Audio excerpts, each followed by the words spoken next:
¿Qué tal? ¿Cómo están? Bueno, estamos haciendo este Zoom para avanzar un poquito en función de lo que estamos viniendo trabajando. Estamos cerrando esta unidad, que es la unidad 3 de la materia.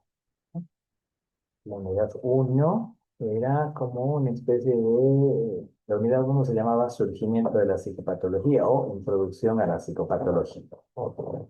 Entonces ahí hemos hecho una especie de eh, diferencia, ¿no?, entre la salud y la enfermedad. Hemos tratado de diferenciar esos términos para que no haya confusiones y hemos terminado como planteando cuestionando, podríamos decir, ¿no?, el concepto de salud para girar, ¿no?, a más bien el concepto de enfermedad, ¿no?, que sería como un concepto más general que el de salud. Es así, por nuestro punto de partida, ¿no? El punto de arranque de este semestre, de esta materia, ¿no? Entonces, aclarar que eh, es cuestionable, ¿no?, pensar que la salud existe y quizás es mucho más conveniente, digamos, partir del hecho de que la enfermedad sí existe y que es generalizable, ¿no? Que podríamos universalizar el hecho de que todos los seres humanos en algún momento hemos enfermado de algo y hemos sustituido luego esa enfermedad por el sufrimiento, ¿no? Entonces es más fácil generalizar el sufrimiento humano, ¿no? Que todos hemos sufrido de alguna u otra manera en la existencia misma, ¿no? El hecho de estar vivos implica un sufrimiento, pero la salud como tal no es algo que no podemos verificar, no podemos generalizar, no podemos encontrarlo, incluso en algunos casos, ¿no? No podríamos plantear que hay salud porque hay gente saludable, ¿no? Son casos contados y no se puede plantear eso de que todo el mundo podría estar sano. Pero sí podríamos partir del hecho de que todo el mundo está sufriendo, ¿no? Entonces, esa es la razón y es el punto de pivote, ¿no?, en el que hemos articulado esta materia, porque es como la razón que justifica nuestra existencia como profesionales en la psicología, ¿no? Como profesionales del área de la cierta medida, podríamos decir, del bienestar, ¿no? O del buen vivir. Y a eso apuntamos con nuestra profesión y nuestra práctica. Esa fue la primera unidad. En esa misma unidad hemos hecho una breve revisión de la locura, brevísima, ¿no? De cómo se fue pensando en distintas épocas y hemos terminado armando los paradigmas de la psicopatología, los tres. Esa es la unidad uno, ¿no? Surgimiento de la psicopatología. En la unidad 2 hemos visto elementos de psicopatología, semiología, nosografía, etiología y cuadros clínicos. Y en la unidad 3 alteraciones de las funciones psíquicas, que estamos terminando esta semana de hacer. Hemos visto las alteraciones y ustedes ahora, a partir del pequeño como caso clínico que hemos visto, que no es del todo un caso, sino es a partir de un video, que hemos visto un caso, digámoslo así, ustedes tienen ahora que hacer un análisis del caso. Entonces, con eso estaríamos terminando la unidad 3, alteraciones de las funciones psíquicas. Y esta parte es muy importante, pues una práctica que ustedes tienen que hacer en función de estas alteraciones, ¿no? Para tratar de aplicarlo, ¿no? Y lo más que puedan, no tiene que ser así, ¿no?, preciso 100%, sino tratar de aplicar lo que uno captó de ese video que hemos visto, de esa película en realidad, y ver que uno recortó de eso que capturó y cómo lo puede articular con las alteraciones que las tiene ahí estudiadas, ¿no? Más o menos eso. Hasta acá hemos planteado o hemos avanzado y es el primer parcial, ¿no? Hemos llegado hasta este punto, ¿no? De ir cerrando, digamos, esta primera parte, gran parte de la materia. Desde la siguiente clase, es lunes, entramos a trabajar eh, la unidad 4 que se llama trastornos mentales, ¿no? Entonces entramos a trabajar el DSM, a explicar qué es, cómo surge, cómo se utiliza este manual, para qué sirve, utilidades, etcétera. Entonces vamos a entrar de lleno a el manual DSM. Vamos a ver en la versión 4 y la versión 5 del manual, ¿no? Trabajaremos en relación a eso. Y de este manual, que tiene un montón de trastornos, como 200 trastornos, vamos a extraer un par de grupos, los más importantes, los que más se utilizan, y con esos vamos a ir avanzando en relación al uso del manual, ¿no? A menos que ustedes dominan o sepan cómo se maneja el manual, a partir de estos trastornos van a poder manejarse con todo el manual, ¿no? Es muy complicado, pero hay que conocer, ¿no? El uso y la forma de manejar. Este manual existe en forma digital, tanto la versión 4 como la 5, y las dos versiones se los voy a facilitar de forma digital. Creo que también están en la plataforma Moodle, por si quieren descargar, y cualquiera que lo quiera ver en físico, bueno, simplemente hay que acudir a la fotocopiadora, ¿no? Y pedir el manual en físico. Si es que no tienen el manual en físico y lo van a usar en digital, lo que sí sería muy conveniente y muy importante que tengan son los breviarios. El breviario de la versión 4 del DSM-4 es un breviario, es decir, un pequeño librito que resume todos los trastornos de una manera muy sintética, sin explicación, sin mucha teoría, ¿no? Entonces, es un manual que sirve como una guía de bolsillo, ¿no? Y ese sí, para tenerlo todo el tiempo, llevarlo al aula, tenerlo ahí, consultar, porque en la versión digital es muy complicado empezar a mirar y pasar hojas y hojas y hojas, ¿no? De los manuales que son como de 800 páginas, ¿no? Entonces, ojear desde el celular o la computadora se vuelve pesado. Pero hay que tener la versión original también, o sea, la versión completa del manual, porque vamos a ir a estudiar dentro del manual algunas categorías. Entonces, eso sí, en la guía o el breviario está todo reducido. Eso va a servir más para emplearlo como en las prácticas que vamos a tener en el aula, etcétera, ¿no? Para ese ratito poder ojear y ir a buscar el trastorno con más rapidez. Por eso las dos herramientas son necesarias, ya sea el manual completo, que pueden tenerlo en versión digital, y su versión reducida, que sí hay que tenerlo en físico. Entonces pueden tener el breviario de la versión 4 y de la versión 5 se llama guía de consulta. Pues también un librito chiquitito donde está todo resumido, podríamos decir, ¿no? Entonces, uno de esos dos, el breviario, la guía de consulta, hay que tenerlo físico. Están disponibles ya en la fotocopiadora, para que ustedes accedan. Y los manuales están en la plataforma y prontamente en el grupo de WhatsApp que tengo. Entonces vamos a entrar a la unidad 4, que es trastornos mentales. Nos va a tomar mucho tiempo solamente trabajar eso, casi hasta el segundo parcial. Y en el segundo parcial hasta el final ya es como la recta final, ¿no? Es ir abrochando todo lo que se propuso en la psicopatología psiquiátrica, ¿no? Para entender cómo funciona esa clínica, etc. Y es como un cierre, ¿no? Y también con el DSM, ¿no? Cuando entremos a estudiar el DSM, también ustedes van a hacer una práctica, vamos a tener muchas prácticas en realidad, también analizando alguna película y también con casos que voy a llevarles para que ustedes analicen con el manual, ¿no? Donde que ustedes se familiaricen con el manual, sepan cómo usarlo todo y sean, en cierta medida, tengan una experticia, ¿no? En el manual, en el uso de este manual, y sepan cómo funciona y todo cómo se codifica, etc. Es una herramienta de uso mundial, ¿no? Entonces, hay que conocerla y dominarla.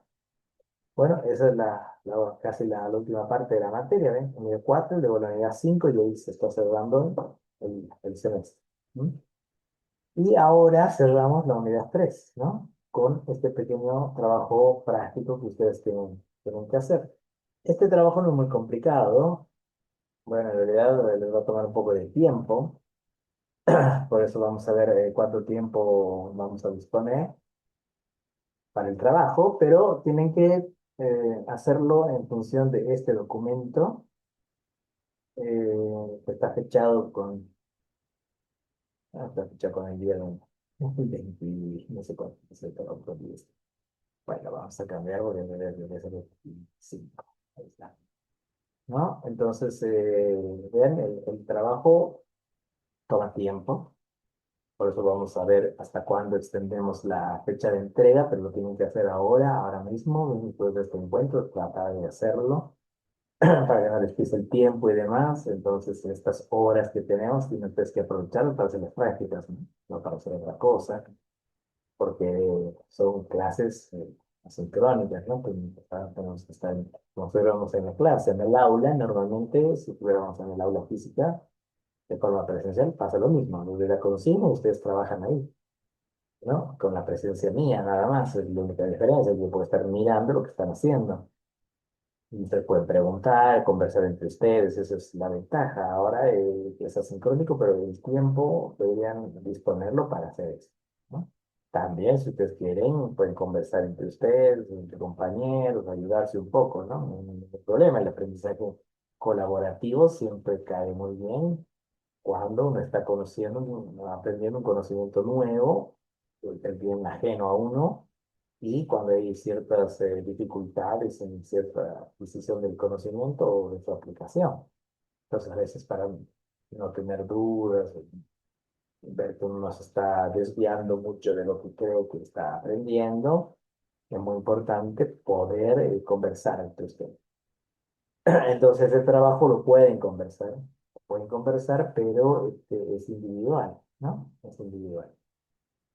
¿Mm? Muy bien, este documento es el que van a ustedes utilizar. Yo lo voy a subir a la plataforma, si quieren lo pueden imprimir o, caso contrario, ustedes solo se copian las preguntas y lo hacen a mano o en la computadora, como quieran, ¿no? En algún lugar del documento, pueden hacerlo acá yo, hay que poner el nombre, ¿no? El nombre de ustedes, ¿no? Luego están todos los demás datos, solo faltaría colocar el nombre.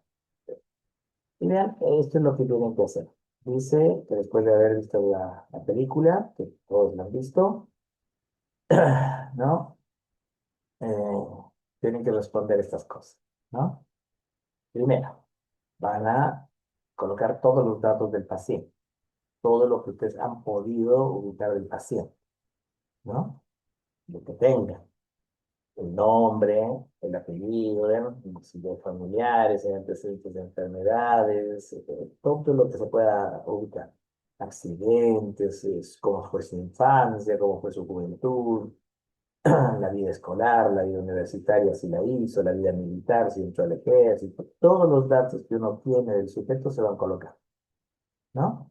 En el caso de la película, bueno, hay muy poquísima información, pero todo lo que se puede o han recabado ustedes o captaron, van colocando en este primer punto que es datos generales del paciente, lo que se pueda. Luego, vean, en el punto 2 empiezan a colocar todas las alteraciones de las funciones psíquicas que ustedes han encontrado antes de que el paciente haya sido medicado, ¿no? Hay una primera parte de la película en la que Rantes no está medicado, ¿no? Tiene un tratamiento de otra manera, un poco más terapéutico incluso, ¿no? Con este doctor, ¿no? Ahí igual se ven muchas alteraciones. Entonces las tienen que ir escribiendo por área, ¿no? Lo ponen, por ejemplo, punto 2 alteraciones de las funciones psíquicas, ¿no? Abajo ponen, por ejemplo, alteraciones de la conciencia. Y ahí van colocando todas las que han encontrado, ¿no? Pues encuentran alguna cosa, un embotamiento, por ejemplo, ponen embotamiento. Dos puntos y colocan en la parte, ¿no? De la película donde ustedes han observado eso, ¿no? Se observa o se aprecia en la escena en la que Rampé se encuentra, ¿no? Tocando el órgano en la iglesia. No es un embotamiento eso, ¿no? Pero es un ejemplo. Así, ¿ya? Todos los que ven de la conciencia los van poniendo. Luego, si ya no hay más que poner de la conciencia, pasan al siguiente, alteraciones del pensamiento, ¿no? Lo mismo, ¿no? Empiezan a buscar y a colocar braquicia, taquicidia, fluidez, ¿no? Fuga de ideas, ¿verdad? Etcétera, estereotipias, dónde encuentras y no encuentras. Y así, van pasando una por otra, ¿eh? Van poniendo este delirio, parece que ya hay pues, delirio, dos puntos, donde encuentran eso, ¿no? Así van haciendo todas las alteraciones que ustedes han podido ubicar. Hay muchas que no van a encontrar, ¿no? Hay alteraciones que probablemente no encuentran. Entonces, es importante que vayan viendo las que encuentran, de tal manera que esté lo más completo posible, ¿no?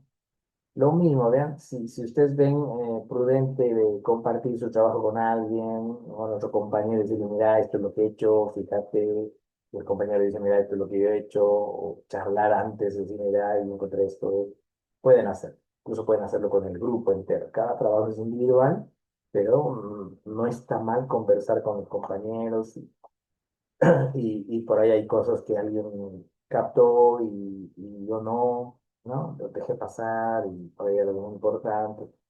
Hay alteraciones que son más, como podríamos decir, no tan importantes, ¿no? Como el déjà vu, por ejemplo, el déjà vu, que no son tan importantes, por ejemplo, que no son muy trascendentales, que alteran la vida de este sujeto o hacen que su existencia se modifique, que lo sucede con el doctor o su vida, no es necesario colocar, ¿no? Salvo que por eso sea muy aparente, o se repita, aparezca varias veces, bueno, no lo coloca porque es importante nombrar ese trastorno, esa alteración, ¿no? Es importante.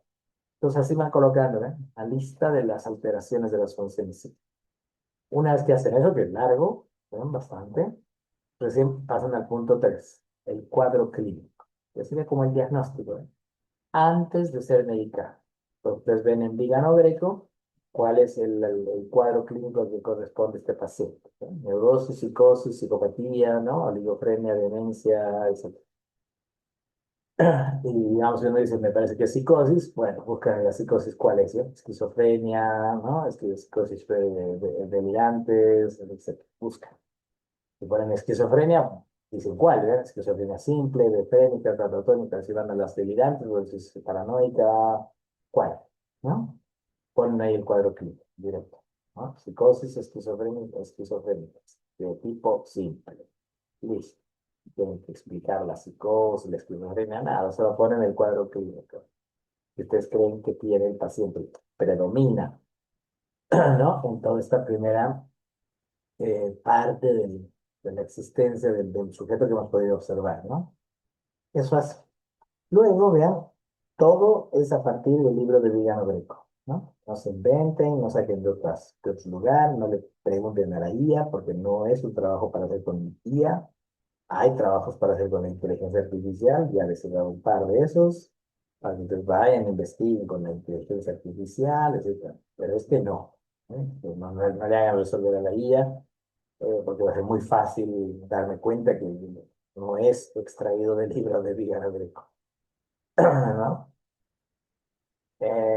Entonces háganlo ustedes. Es un esfuerzo de aplicación, ¿ya? Es un esfuerzo que ustedes tienen que hacer de aprehensión de los conceptos, de ver hasta dónde captan, cómo lo acomodan, y ver cuánta precisión hay en eso. Si lo estoy haciendo bien, si no. Para eso sirven los trabajos prácticos, ¿no? Obvio, tienen nota y desde el momento en el que todo trabajo práctico tiene nota, el estudiante debe estar más preocupado por hacer el trabajo, ¿no? Por la nota, no tanto por el interés o la verdadera razón de hacer trabajos prácticos, ¿no? Los docentes les damos trabajos para reforzar algo o porque esa parte de la materia es muy importante, que por eso se hace como un hincapié que ustedes lean, estudien, porque es importante. No es solamente para llenar una casilla. Y se le asigna una calificación porque es para mostrar la importancia de ese trabajo, ¿no? Este quizás es uno de los trabajos más importantes de todo el semestre, ¿no? Poder agarrar todo lo que he visto hasta ahora, ¿no? Y aplicarlo a un caso. No es un caso de la vida real porque no podemos utilizar todavía esos casos, ¿no? Luego ya ustedes verán casos en su práctica y van a poder hacer este ejercicio ya con casos de la vida real, pero esta es una primera aproximación, una práctica por eso para poder aplicarlo a un caso ficticio, ¿no? Por eso no puede poner muchas cosas, fallar, etcétera, y no pasa tan grave la cosa ni en el diagnóstico, porque es un caso extraído del cine, ¿no? Eh, y es importante poder hacer la práctica, ¿no? Encarnar eso y lograr hacerlo. Por eso les voy a dar más tiempo del habitual para que lo puedan hacer bien, ¿no? Con el tiempo que requiere hacerlo, etc. El punto 4, vean, es lo mismo que el punto 2, es otra vez escribir todas las alteraciones de las funciones psíquicas, pero esta vez es después de que Rantes es medicado, ¿no? Pero en cambio radical en este sujeto cuando lo medican. No lo medican, o sea, ya saben, por el problema que tiene el doctor con el paciente, porque está como muy enganchado con él, ¿no? Que algo que se le mueve al paciente con al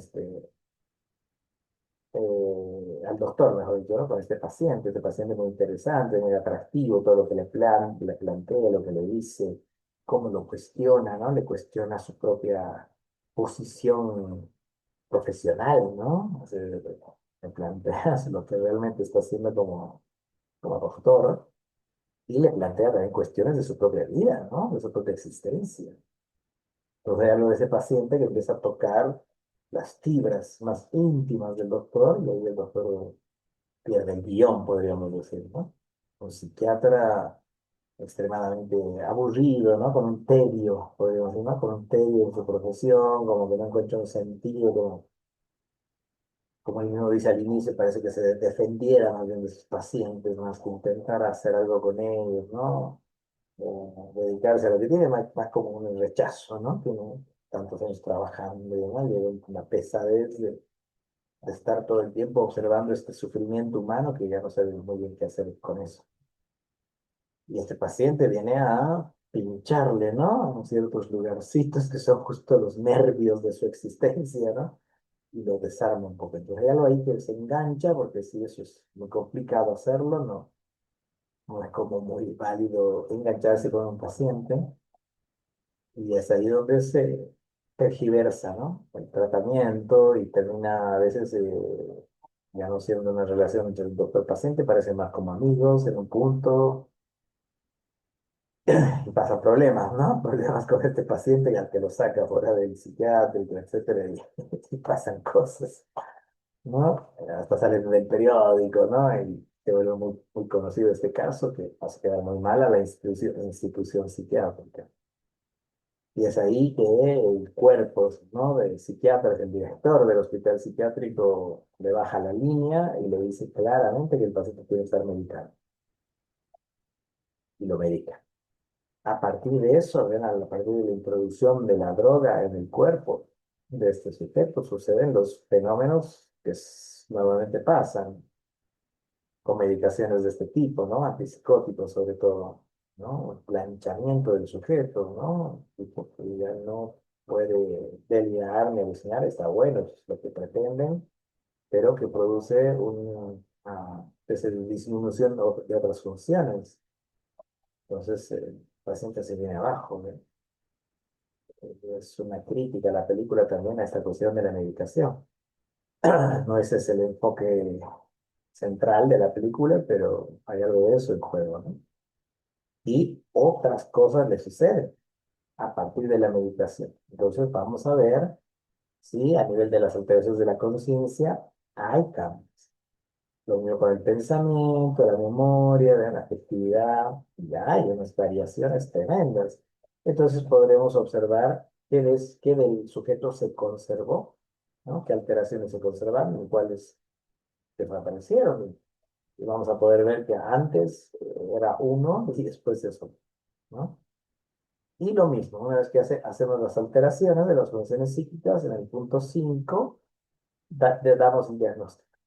Ahora damos el cuadro clínico después de la medicación, porque tiene otro cuadro, ¿no? Clínico Rantés y lo colocamos, ¿no? Entonces es un trabajito muy interesante, muy bonito, digamos, le prestan interés, ¿no? Y toman la película como un café, ¿no? Y muy del orden de la de lo enseñante, ¿no? Muy enseñante, aprovechar el cine para hacer este ejercicio, ¿no? El cine y el arte siempre nos enseñan cosas a los psicólogos y esa habilidad nuestra estar como a la altura para captar eso y traducirlo, ¿no? Traducirlo, hacer una lectura de los fenómenos que están todo el día, todos los días ahí girando alrededor nuestro. ¿Sí? Entonces, ese es el trabajo que hay que hacer. Este informe es fuerte, es un trabajo fuerte, importante de hacerlo. Y cuando veamos el DCM, el manual DC, también van a hacer a partir de otra película lo mismo que está aquí puesto, ¿verdad? Los mismos puntos, uno, 2, 3, 4 y 5, pero ahora con el DCM, ¿no? Es decir, alteraciones de las funciones psíquicas van a ser trastornos mentales por el DCM, ¿no? Los que deben encontrar antes y después, ¿no? Entonces, este ejercicio va a servir para también hacer el mismo ejercicio más adelante. Y también sirve para que cuando ustedes empiezan a hacer su práctica, que ya vamos a arrancar probablemente la próxima semana, hagan esto, porque ustedes van a ir a tomar entrevistas y luego de tomar un par de entrevistas a sus pacientes tienen que hacer esto, extraer las alteraciones de las funciones psíquicas, para luego cotejar con los pacientes de sus compañeros y decir qué tienen en común estos pacientes, ¿no? Si les pasa las mismas alteraciones, ¿no?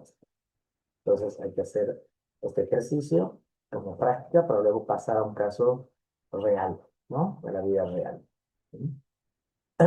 Bien, la única desventaja es que lo van a hacer por eso como en cierta soledad, ¿no? Lo pueden hablar entre ustedes, pero no lo pueden preguntar. Entonces es un poco asincrónica. Pero siempre pueden escribir al WhatsApp, ¿no? Estoy siempre presto, si tengo ese momento, el teléfono para observar, de leer alguna consulta que tengan y contestarles ese rato, ¿no? Ese rato o cuando puedan. No soy alguien que está muy pendiente del teléfono, ¿no? Soy de otra generación, entonces no estoy todo el tiempo mirando ni menos el WhatsApp, que mucho no me interesa, entonces lo veo cuando tengo tiempo. Y les tengo un montón de mensajes ahí acumulados, algunos de esos son medio urgentes, entonces los contesto una hora, 2 horas después.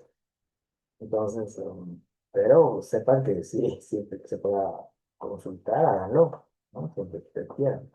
Pero si quieren pueden trabajar juntos, ¿no? Ya sea en un grupo de WhatsApp que pueden hacer una llamada compartida, etcétera, o pueden reunirse en la universidad o en algún lugar, en un cafecito, qué sé yo, y ponerse a hacer, ¿no? Pues es bueno que compartan entre ustedes su manera de aprender y de ir captando y ver si la forma en la que estoy pensando es compatible, ¿no? Va de acorde a lo que los demás, por ahí uno está pensando cosas y no es eso, ¿no?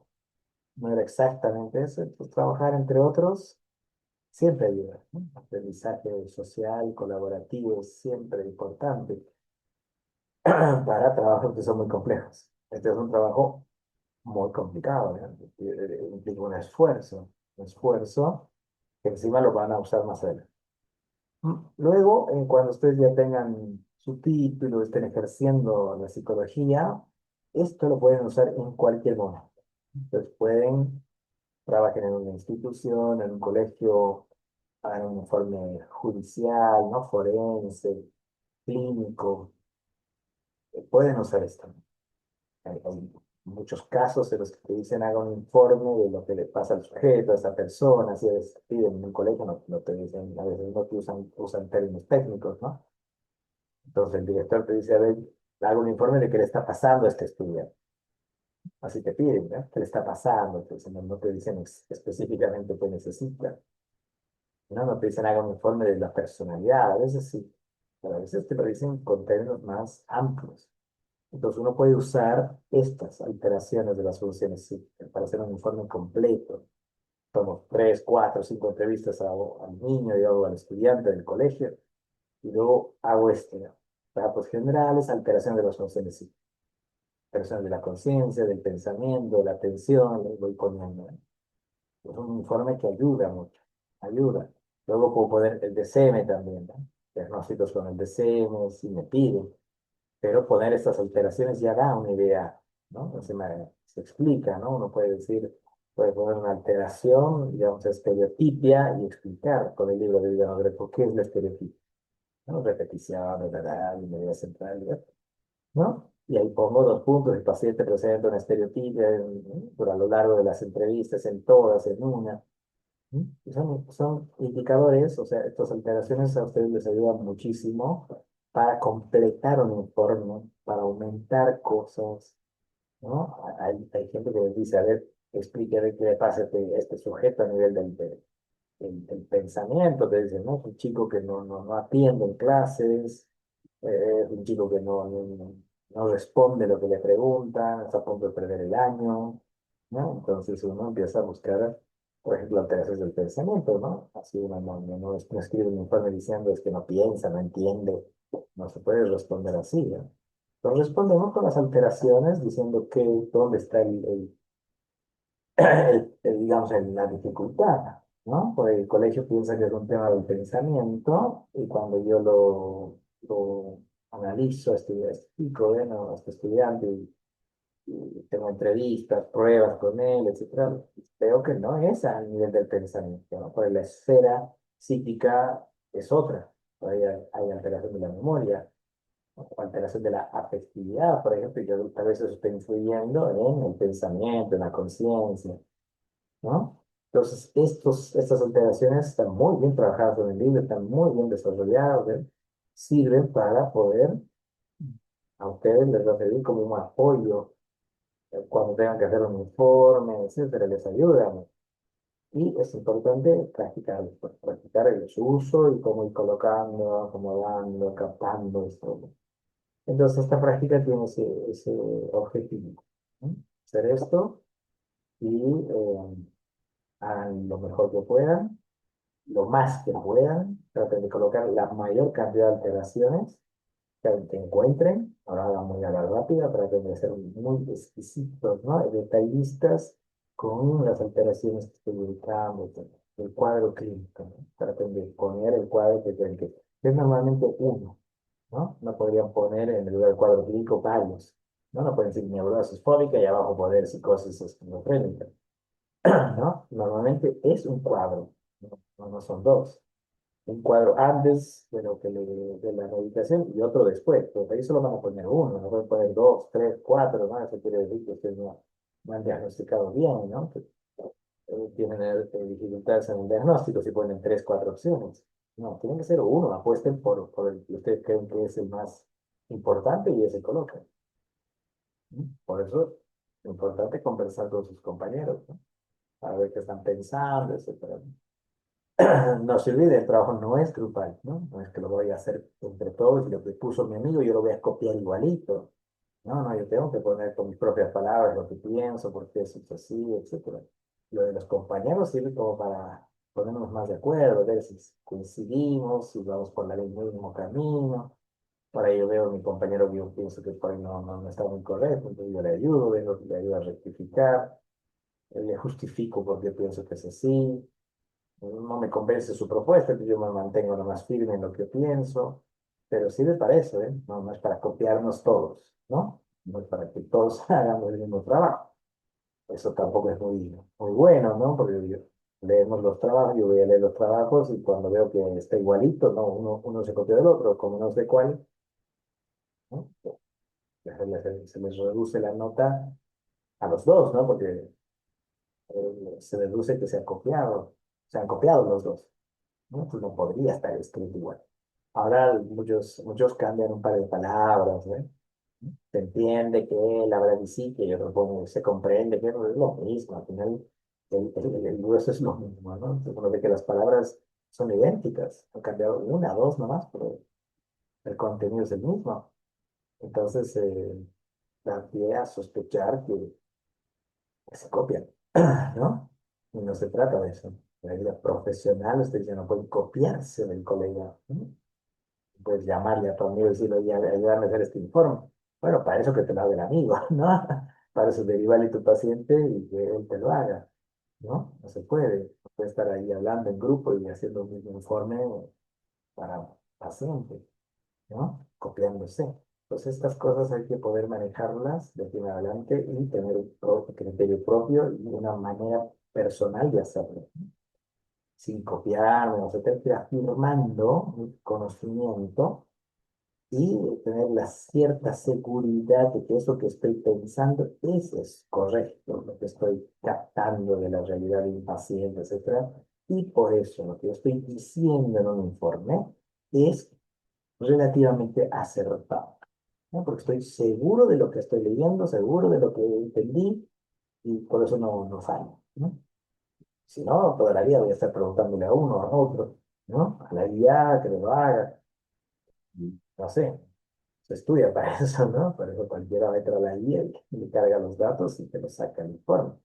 No pasa por ahí, pasa porque cada uno de nosotros tome su propia posición eh, como profesional y pueda sostener, se puede sostener teóricamente y puede sostener una práctica, ¿no? Con un grado de eficiencia, ¿no? Y ética precisa, precisa, de eso es de lo que se trata. Y para eso nos estamos formando en la carrera.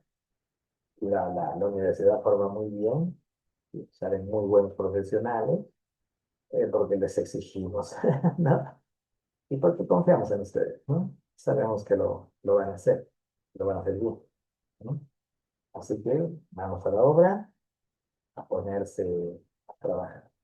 Y para ir cerrando este encuentro, les comunico que fin de semana, el sábado a las 10 de la mañana, tenemos un Ateneo clínico, que están cordialmente invitados en la universidad, en la que un estudiante de semestres de arriba, ¿no? Presenta un caso clínico del entorno, ¿no?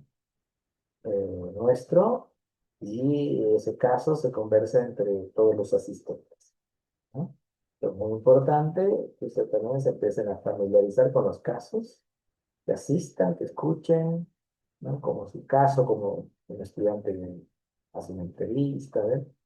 Y lo que entre todos vamos a ir construyendo, el caso de la dirección del tratamiento, la lógica de la cura, etcétera, ¿no? Entonces a las 10 de la mañana es eso, ojalá no tengan clases, y si tienen clases, bueno, díganle a su docente que por favor les deje entrar un ratito al Ateneo, ¿no? Porque es una actividad Princeps de la universidad, esos Ateneos existen hace más de 10 años en la UPAL, y son como un rasgo singular de nuestra universidad, ¿no? Lo que hacemos hace años y vienen colegas que son profesionales a escuchar, vienen estudiantes de otras universidades. Es una actividad muy llamativa, muy interesante, muy cotizada. Entonces sería bueno que los de la misma universidad, para ustedes, estén pues ahí, ¿no? Si la actividad es ahí, un poco incongruente que venga gente de afuera y llene el aula, ¿no? Siendo de afuera, ¿no? En todo caso, deberían ser nuestros propios estudiantes los que deberían llenar ese ambiente, participar, escuchar, ¿no? Apropiarse de esa actividad. Está hecha para ustedes, ¿no? Para ustedes, solo que es pública, entonces viene gente de otro lado también, ¿no? Entonces el sábado nos estaríamos viendo a las 10 de la mañana con los que puedan asistir al Ateneo Clínico, el primero de este año, ¿no? Son tres cada semestre, seis durante todo el año. Entonces nos veríamos en este primer Ateneo, los que puedan estar, ¿no? Bien, sin nada más que decirles, les subo el archivo a la plataforma y lo pueden empezar a hacer ahora. Van a tener un par de horas, quizás un día más, para poder hacer este informe, ¿no? Subirlo. Bien, no se olviden llevarlo a la clase presencial, ¿no? Impreso realmente, ¿no? Para que lo pueda leer desde ahí, porque leer desde la computadora es un problema, ¿no? Para mí. Bien, nos vemos. Cualquier cosa escriben al WhatsApp y nos mantenemos en contacto por ahí. Adiós.